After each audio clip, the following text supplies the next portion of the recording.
Today's show is sponsored by the ABV Network Merchandise Shop. Check out our large assortment of logo merch and our lifestyle collection as well. Just head over to abvnetwork.com and click on shop. We are also sponsored by The Bar to Go. The Bar to Go offers a fully customizable carrying case that allows you to take your favorite distilled spirits or cocktail ingredients with you. Whether you're looking for yourself, a customized gift, or logo items for your business or event, The Bar to Go can help. Check them out at thebar2go.com. Use the number 2 when you type out The Bar to Go. Did you know Neely Family Distillery now ships its popular distilled spirits directly to you? To order, simply call 859-394-3258. Tell them the ABV Network sent you. Finally, we are sponsored by the upcoming ABV Barrel Shop, a new liquor store experience coming to St. Louis, Missouri. The ABV Barrel Shop will serve as home to the ABV Network and will be owned and operated by Steve Akeley, Jim Fosnot, and Scott Creighton, a.k.a. the Barrel Buddies. To learn more about the investment opportunities in this new venture, listen to the ad at the end of this podcast. And now, on to the show. Let's drink!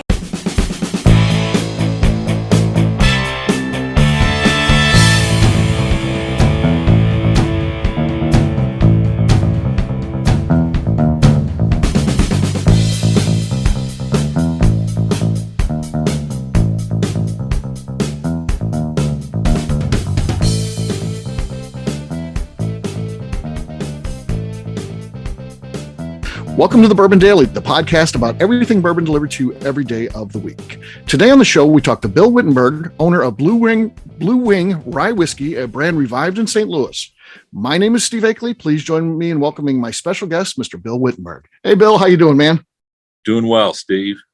I didn't, normally I have an announcer, so I don't have to do those type of things, but putting together Blue Wing and then Rye, I started to go Blue Ring Rye. All right.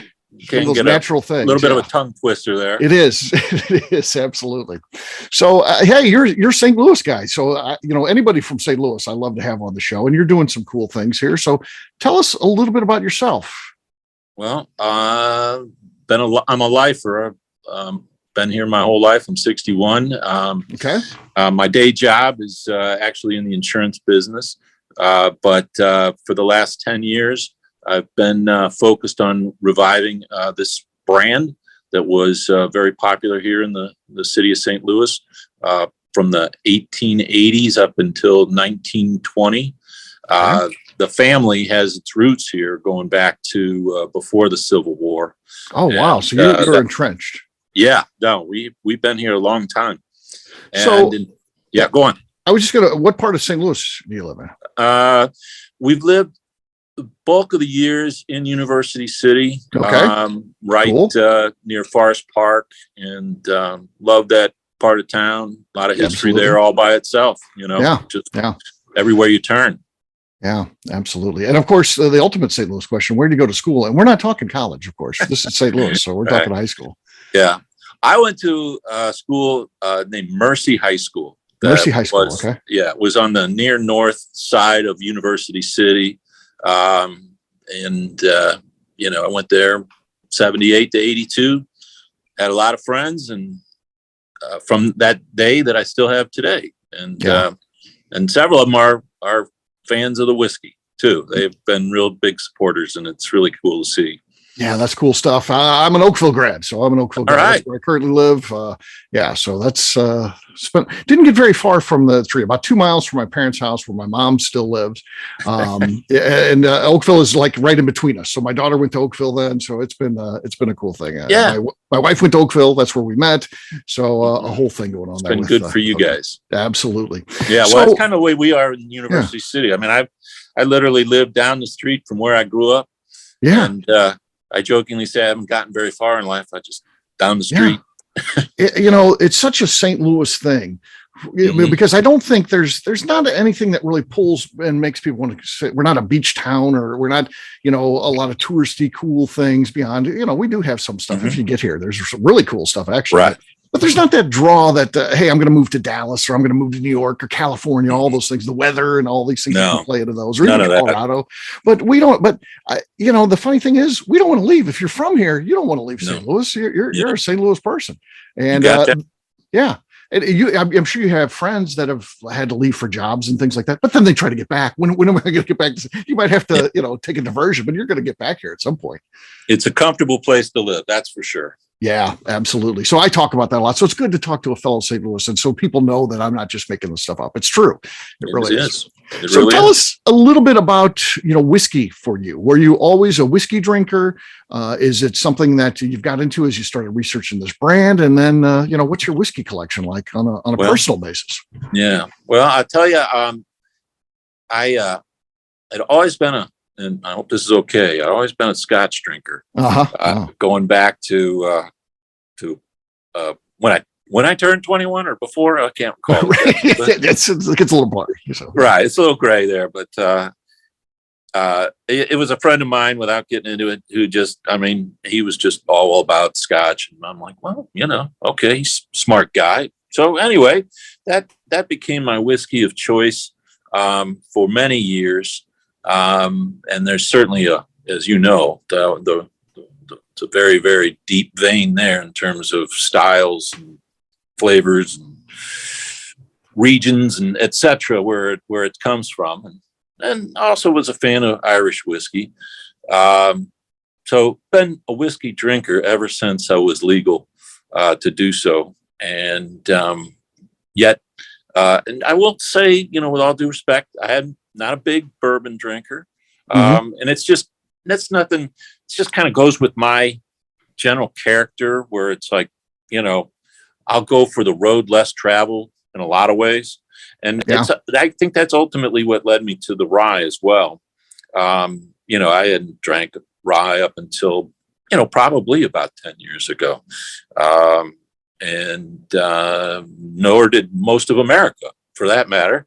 As we all know, rye was, so out of favor that it almost went under in terms of a style of whiskey. And I can still recall being a young man sitting at my grandfather's, home bar, and he had a little leather bottle up on his wall, and it said, bourbon, Scotch, and rye. And I just couldn't remember, just going, what is rye? What is that all about? And then without jumping around too much here, about 10 years ago, came across a shot glass from pre-Prohibition with the company Blue Wing on the shot glass, and said Blue Wing Rye Whiskey. I was like, wow, okay, I'm going to have to give that rye a try. And then went out, just started sampling different ryes that were available, and there weren't that many. And yet it just seemed hit home for me. And let's just say, I really believe, but long before this trend started taking hold of, rye coming back and et cetera, I had just naturally gravitated to it coincidentally and started putting the pieces together about what we might do to bring back Blue Wing Rye Whiskey. Yeah. Very cool. Very cool. Well, we will talk about that. We're going to get into company history and all that kind of stuff. We'll take a quick break, and then when we come back, we're going to jump right in. So sounds good. Talk to you in a few, Bill. Very good. Thank you.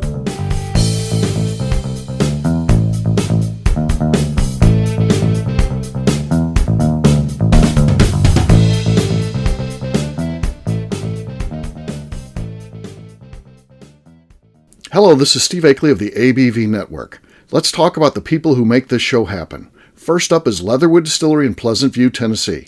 Company founder Andy Lang started distilling as a hobby while serving his country as an elite Green Beret. Andy distilled all over the world during his time in the military and brought this passion back to him in the U.S. when he returned home. A visit to Leatherwood combines Andy Lang's unique distilled spirits and a museum of artifacts from his time serving the U.S. Share a drink with a fallen soldier at their bar, where you can grab an acrylic bio off the wall that celebrates the individuals who gave the ultimate sacrifice to protect his or her country. They will also ship their distilled spirits directly to you, so check them out at leatherwooddistillery.com. We are also sponsored by Moonshine University. This longtime partner for the ABV Network helps educate individuals looking to get into the distilled spirits business, service industry employees looking to expand their knowledge, and individuals simply wanting to know more about the process and history of the spirits industry. In 2017, I completed my Executive Bourbon Steward certification at Moonshine University, and it's something I continuously draw upon and connect with fellow graduates. Check out their full listing of classes, including Executive Bourbon Steward certification, production classes, and more at moonshineuniversity.com. Okay, let's talk about Neely Family Distillery. In 2018, I met Royce Neely at an industry event. He started appearing on our shows, and we became friends during my frequent visits to Kentucky. Today, he's leading the way for young distillers making their mark on the bourbon industry. A visit to Neely Family Distillery combines family history, a look at what makes their products unique, and of course a tasting through their whiskeys, moonshines, and creams. Check them out at NeelyFamilyDistillery.com and visit them in Sparta, Kentucky. All right, back to the show.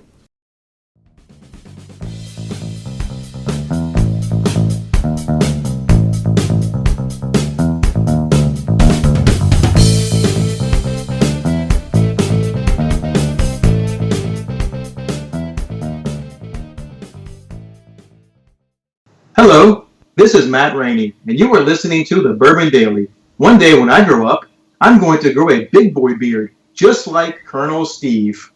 All right, everybody, welcome back. My name is Steve Akeley. I'm here with Bill Wittenberg, owner of Blue Wing Rye Whiskey, and we're going to talk about this thing. So you ended up, bringing this back, but before we kind of get into that story and how all that worked and what you had to do, tell us a little bit about the company during this first iteration. You said from the 1880s to, Prohibition. Tell us about the whiskey company. Well, it was located on the near north side, on what is now referred to as Martin Luther King Avenue. Back then, it was Franklin Avenue, and originally, they great grandfather started out in the a wholesale spirits distribution business, and then later, in his career, he started distilling himself at this location off of Martin Luther King, and let's just say it was a very popular brand, according to a local historian who specializes in pre-Prohibition distillery and brewery memorabilia from St. Louis. We had known about the company as being back there in our past, and yet it was so far back and, had completely disappeared from the face of the earth. All I had was a couple of rusty whiskey tins. But the more I dug into it, the more I learned from Randy that, Blue Wing was one of the most successful distilleries in the Midwest. And St. Louis had multiple distilleries in terms of competition. It was one of the largest cities in the United States at that time, in the late 1880s and the early 1900s, and had a very, very viable distilling as well as brewing operations going on. Yeah. I can just add one thing, is that the neighborhood around the distillery had a number of different bars, restaurants, hotels. Scott Joplin literally lived one block over. Coincidentally, okay. He's inventing ragtime jazz at the same time that my great-grandfather and my great-grandfather, my great and great, were distilling whiskey one block over and selling it to these bars and restaurants and hotels that surrounded the area with honky-tonks and ragtime and all sorts of good stuff. Yeah. Well, I'm loving this story already. And you've already hit on something that is really cool, is the fact that your great-grandfather and your grandfather were actually distilling this whiskey. So they were a St. Louis-based distillery, and there's just not a lot of information on St. Louis distilling history, even though we have such a rich, history there. And I like bringing this back to light. So tell us a little bit about, the whiskey that they were making. And was it just the rye that you're bringing back now, or was there a portfolio that included other whiskeys in there, maybe even a bourbon, that type of thing? Yeah, they did make a bourbon. Oh, nice. And, it was, and they called it Blue Wing Bourbon. Okay. And we were able to come across a virgin label. It was like finding a needle in a field of haystacks. I mean, this was provided the inspiration and the identity for the brand. And so and we know they made a rye. They distilled a rye, and they also distilled a bourbon. And I am very interested in bringing back the bourbon as well. It's just, step at a time. You got to crawl before you can walk. No, I hear you. Yeah, it's not an easy business to be in. So no, it is not. It's period. Yeah. So I don't know if you know all of the history here, but you might be able to solve for me something that I dispute every time it's said. And, some of the local distilleries have come out with a bottled in bond. Of course, I don't know how deep into whiskey you are, but that, of course, is a category. There's a lot of rules you have to follow. But it was kind of the standard when you're talking about that time frame, turn of the 20th century. Sure. So a distillery that was making it, I'm guessing, was making a bottled in bond, because I've seen a lot of Missouri whiskeys come out and they say, we're the first ever bottled in bond Missouri whiskey and things like that. I'm like, hey, if we throw away our history, yeah, you're the first one doing this since Prohibition. But it goes beyond you. Do you know if there was a bottled in bond bourbon in the portfolio of Blue Wing back in the day, that 100 proof, following the rules, at least 4 years old, all that kind of stuff? I don't have that memorabilia. I don't have that record. Okay. So we can't say that yet. That's what I keep saying to him. I say, I don't have the proof that we need to say this, but at some point you're going to come across this, right? Yep. There'll be a bottle. If it's out there, at some point it'll turn up and you'll be able to see that and say that. But for right now, they can still get away with it. Darn it. Yeah. Right. I was hoping we could solve this one today. Yeah. There certainly were St. Louis-based whiskey companies. Yeah, it's the Holy Grail. There were St. Louis-based whiskey companies, but a lot of them were sourcing it. So it was not uncommon to have a company that sourced Kentucky bourbon, and that was bottled in bond. But again, that wasn't St. Louis-based. So I get when they're saying we're the first Missouri, they still, even though you can produce ones that show bottled in bond that were before them, the caveat being that they weren't produced in Missouri. So it'll be fun. That'll be something to be on the watch out for. And if you come across it, please reach out to me, because I'd love to know that. Certainly will. Yeah. And the process of bringing this back, tell us what that involved. So I guess, you find that shot glass and you start getting more interested in this, and you learn the family history, and you're like, I want to bring this back, but it's not as simple as that. You have to go through, I'm sure, all kinds of trademark stuff and and then paperwork. So tell us about getting this thing brought back. Well, I'll keep it as simple and stay out of the weeds, but it's an enormous amount of paperwork and particulars and nuances, and the challenges are practically insurmountable unless you're ready to write a very, very big check. And let's just say putting 4 kids through college, I wasn't ready to write that big check 10 years ago. But I was convinced that maybe there's a lane in which I can pull this off. And let's just say, perseverance and a high tolerance for frustration does come in handy on things like this. And so I didn't know I couldn't, so I kept pushing it. And we'd make a buddy of mine who's a great brewer as well as a distiller. We bought ourselves, and I can't recall the manufacturer, we bought ourselves a 50-gallon still, and in our garage, started making up batches and playing around with the idea that we could maybe pull this off somehow, some way, but we needed to start at square one. And let's just say that wasn't going to work, but at least we had a lot of fun and we learned a lot about distilling. Yeah, you learned the process. Yeah, so nothing wrong with that. Right. Yeah. So then I went to consider perhaps sourcing it. Go to MGP in Southern Indiana, one of the largest manufacturers of sourced whiskey. They make great stuff. Sure, and absolutely. At least wanted to explore that option. And I looked into that, talked to their folks, and they're like, we could do this for you, and it'll be 20,000 cases. Okay, that's your minimum order. Thank you very much. And besides that, it wouldn't be any different than anything else out there. Right. So it was like, why would I do all this for something that tastes just like something else? And quite a few ryes out there they're good, but they all taste the same, and they all come from the same place. They come from this mega distillery in southern Indiana, and it's either MGP or MGP or MPG. I can't remember. MGP, yeah. Yeah, I'm pretty sure. Midwest Grain Products, yeah. Right. There you go. So anyway, not going to pursue that. Well, I had a relationship with a guy in St. Louis that has his own craft distillery in Lafayette Square. His name is Steve Newcomb, and he is married to a cousin of mine, Molly McKenna. And I approached them with the idea. And initially, they were looking at me like I was, not had a screw loose or something. But over time, we started making sample batches together. You got to lay this away for years, so you don't know exactly what you're going to end up with until several years later. And life gets in the way, things start to stop.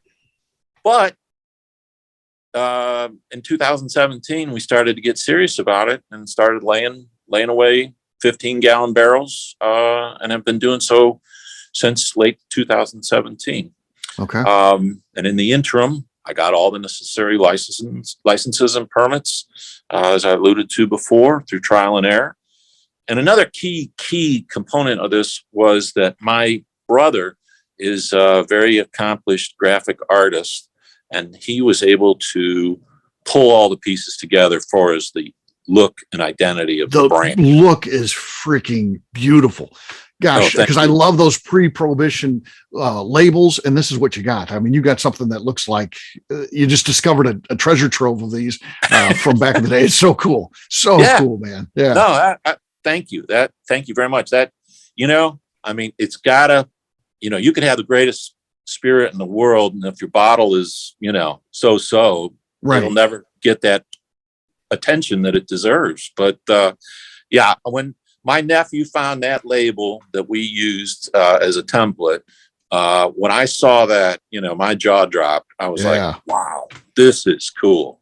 And we got to make a quality product that, that lives up to this label. Yeah. So that's what we set out to accomplish. And we're just so grateful we have the history and the material from the pre-prohibition label to work with, along with the story of our family to tie in with it. Yeah, that is really cool. And I love the old style labels. I mean, I collect old bottles just because I like the old labels and that. So very, very cool stuff. Great. And so what else have you been able to find as you start to get into this now? And I assume this is going to happen more and more, because I discovered you through a newspaper article that you did, a local publication called the Riverfront Times. But as you get your name out there like that, I would assume, because it's St. Louis based and you're in St. Louis still, that people may begin to reach out to you with, an old bottle that they've got, or, the merchandise, marketing stuff. So what kind of things have you, put together through the years? Well, thanks for asking. Let's just say that I've been able to come up with trays that I found on my own, that purchased, shot glasses that friends of mine have purchased and sent to me. And the local antique art advertising collector that I was referring to earlier, he secured for me a really cool little ceramic jug, stoneware that they used to use to transport the whiskey to and from the bars, to refill the bottles. It's got the Blue Wing logo on it. Just stuff like that. One of the neatest things we came across, once again, it was like a needle in a field of haystacks, was a guy was cleaning out a house and he was dumping out a bunch of baby food jars of screws, and he comes across a little pocket knife. And what's inscribed on the pocket knife? It says, Blue Wing Rye Whiskey, St. Louis World's Fair, 1904, C.H. Wittenberg Distilling Company. Charles Wittenberg. And the guy goes to the phone book, starts looking up names, and he calls my father and he says, "Are you Charles Wittenberg? Did your family own a distillery?" He's like, yeah. And he said, I came across a pocket knife that has all this about your company. Are you interested in this? I mean, this really happened. You'd think the guy was scamming you. And it's like, but he went out of his way, called us up. And it's like, my dad's like, should we buy it? I'm like, well, yeah, we should buy it. So anyway, I think it was maybe 150 or $200 or something, but it was priceless, you know? And I have it sitting right here over on my shelf. So, and so things like that have come out of the blue in some instances, and others a result of research I did. But and other things as a result of, friends passing them along. Yeah. So one day it's going to happen where someone's going to have a bottle of that. I'm telling you. Yeah, I'm telling you, it'll have. You don't think it will? It's like my buddy Adam Stump, who owns Stumpy Spirits right there in Columbia, Illinois, across the river. Sure. He owns a historic brand, too. That was big. Monroe. Yeah. So his old Monroe, which is an old brand name, that he's brought back, and sure enough, one day somebody came in with a full bottle of it and said, this was in, great grandparents or whatever. So you never know, man. So well, I'm hoping so. Yeah, that would be awesome. So what are your plans for the brand? You're right now, you've got this partnership you're making. Is that going to be right?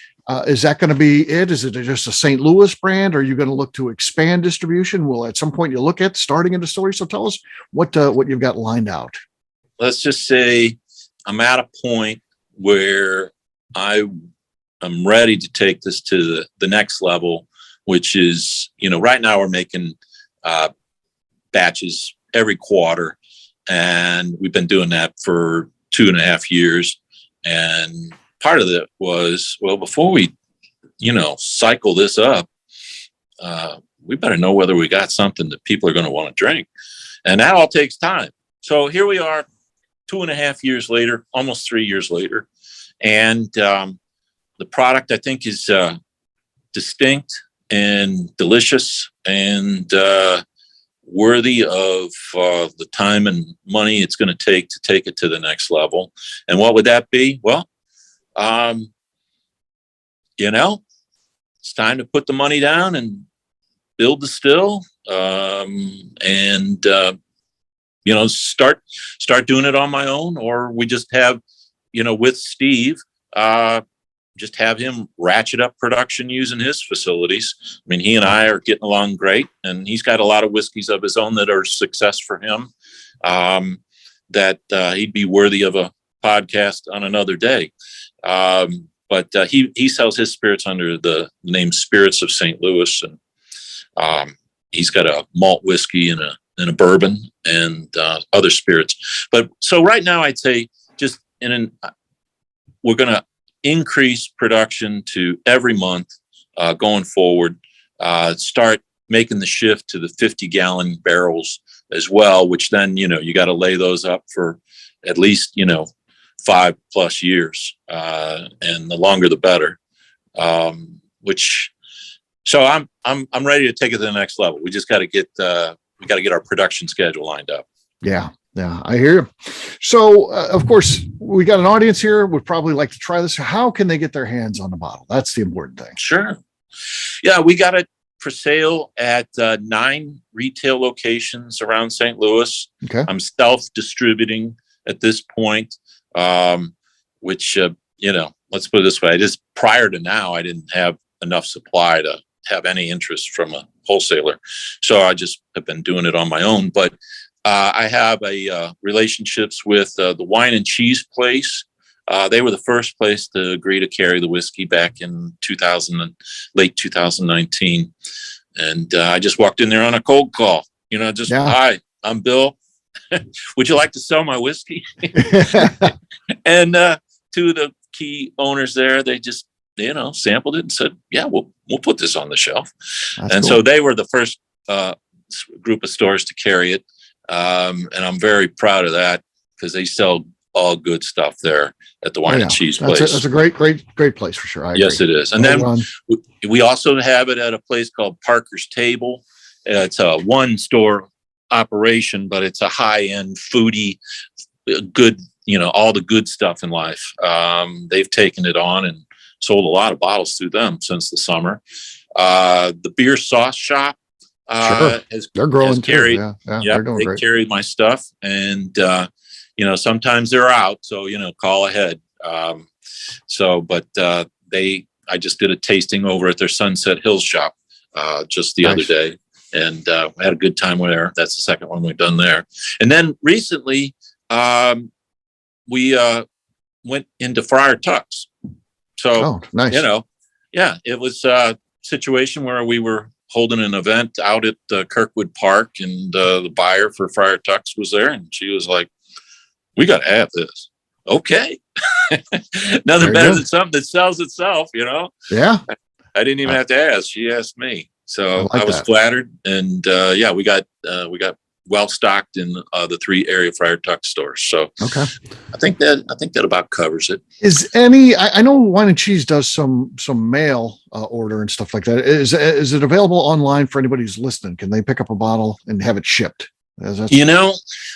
My understanding of Missouri law is that if people don't follow that. I know the law. Yeah, they don't.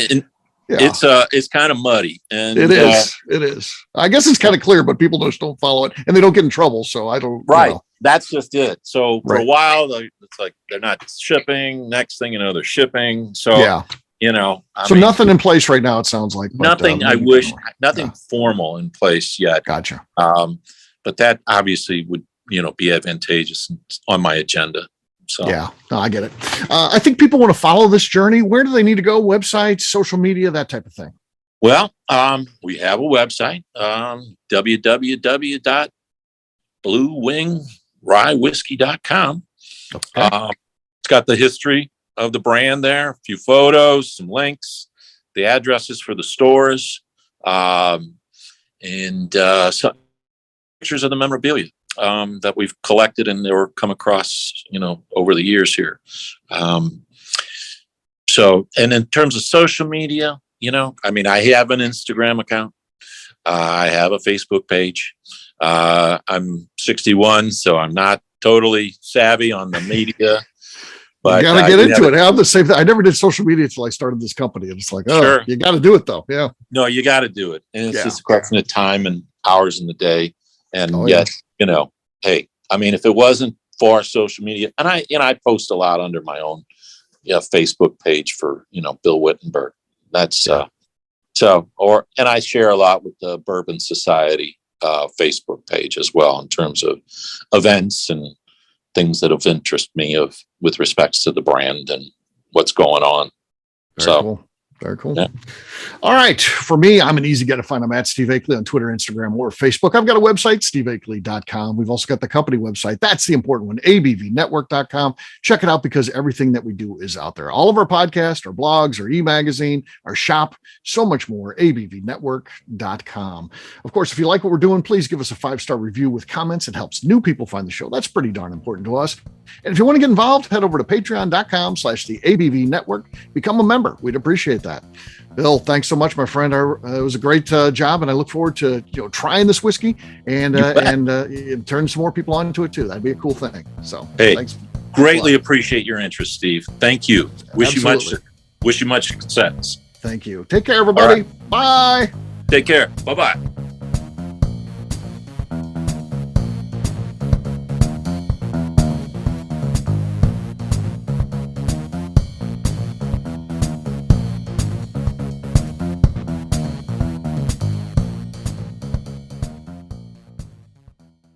Before we finish the show, let's talk about some great companies that support the ABV network. First up is Moonshine Still Pro. Moonshine Still Pro has a full line of products to help the home distiller. Whether you want to experiment on the stove in your kitchen or you're looking for a bigger setup in your backyard, owner Russell Creed and his team can help. They have multiple still offerings, accessories, and even grain from their partners at Goldstone Mill to assist you in making whiskey on par with your favorite distillery. They can also help you with some fabricated parts you probably can't make yourself if you are attempting a DIY still project. Learn more or order your still or parts at moonshinestillpro.com. Another friend of ours is the Goldstein family at Goldstone Mill. The Goldsteins offer a variety of heritage and heirloom grains to make the finest whiskeys in the world. Plus, they are more than just a grain company. They are truly consultants to make sure the grains they are providing to you or your business meet your highest expectations. Additionally, they work with mills around the country, ensuring shipping is as low as possible for their customers. If you are a distillery, brewery, or even doing this at home, Goldstone can assist you. Check them out at goldstonemill.com, call them at 217-254-6613, or check in via email at hello@goldstonemill.com. Last but not least, at the top of the show, I mentioned investment opportunities at the new liquor store concept, the ABV Barrel Shop, being launched in 2022 by myself, Jim Fosnot, and Scott Creighton. We are crowdfunding some of the capital needed to open the store. Not only does it offer a return on your investment, but a lifetime of status and benefits at the store. Of course, this investment is a loan and involves a high degree of risk, which may not be suitable for all persons. Prospective investors should carefully evaluate the risk and merits of an investment, should confer with their own legal and financial advisors, and should be able to bear the risk of the loss of their investment before considering the investment described herein. If you would like more information, contact us via the under construction website at abvbarrelshop.com and fill out the form. The Bourbon Daily is part of the ABV Network. For more information or to become a sponsor, please visit abvnetwork.com. Thanks for listening, and cheers. This has been a Steve Akeley production.